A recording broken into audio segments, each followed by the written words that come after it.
حضرت عامر بن فہیرہ رضی اللہ تعالیٰ عنہ، یہ حضرت ابو بکر صدیق رضی اللہ تعالیٰ عنہ کے آزاد کردہ غلام ہیں۔ یہ ابتداء اسلام ہی میں مسلمان ہو گئے تھے،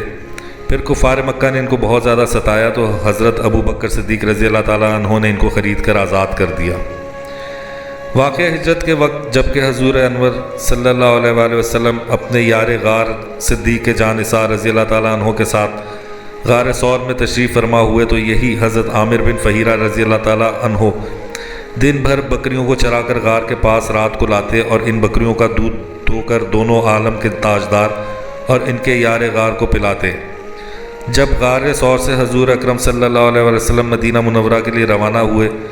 تو ایک اونٹنی پر شہنشاہ عالم صلی اللہ علیہ وسلم اور ایک اونٹنی پر حضرت ابو بکر صدیق اور حضرت عامر بن فہیرہ رضی اللہ تعالیٰ عنہ بیٹھے۔